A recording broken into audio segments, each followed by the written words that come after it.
In the heart of 19th century London, young Samuel, a boy of 12, lived with his grandfather, Mr. Elijah.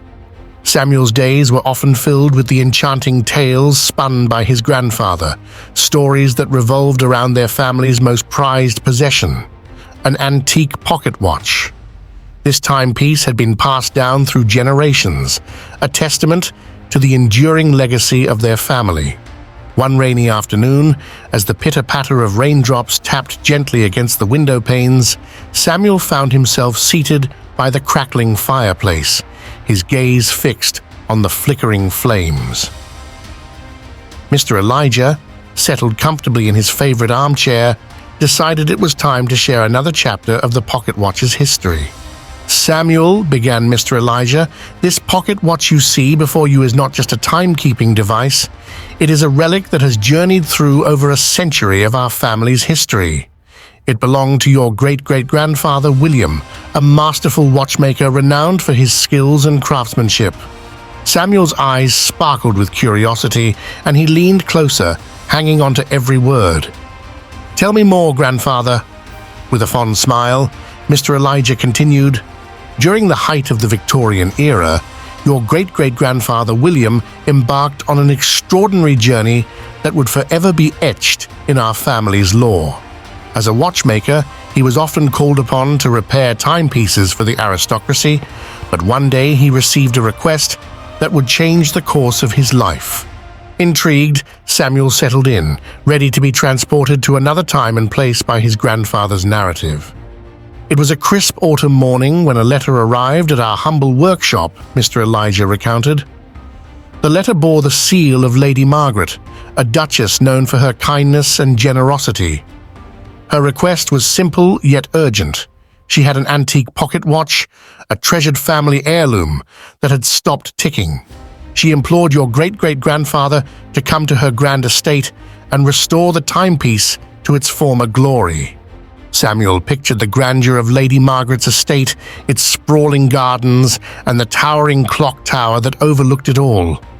Your great-great-grandfather embarked on a journey that would take him far from our modest workshop, Mr. Elijah continued.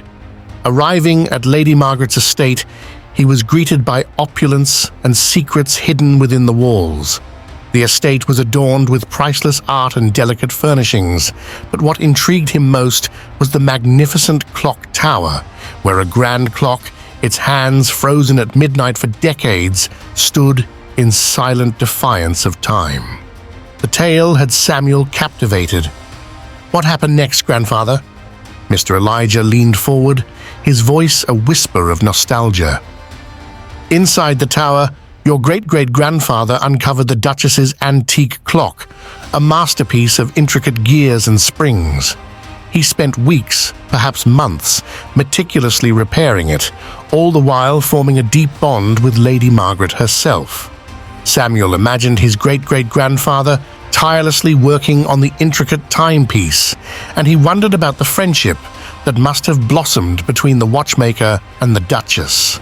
Before his departure, Lady Margaret gifted him a rare pocket watch, a small but exquisite timepiece adorned with precious gems and adorned with intricate engravings. She spoke words that resonated through generations.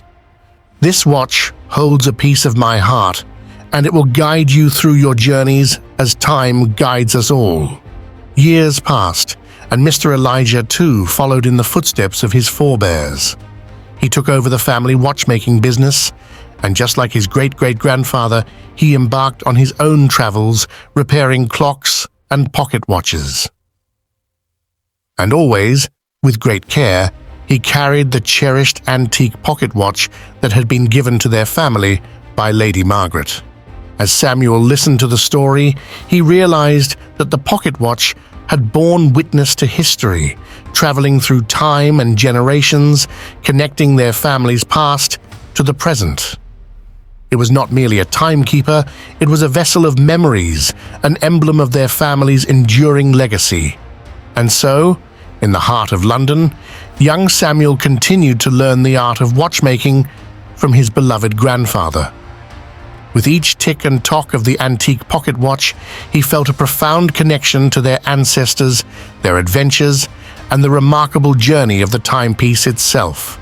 As Samuel grew older, he carried on the family tradition, repairing and preserving timepieces and sharing the stories of the antique pocket watch with each new generation. The watch became a symbol of their family's history, a tangible link to the past, and a reminder that the passage of time held not only the ticking of seconds, but also the stories of their ancestors, their adventures, and their enduring connections with the world. In the end, it wasn't just a pocket watch. It was a vessel of time-traveled tales and a testament to the power of storytelling, passed down through generations, connecting the past, the present, and the future.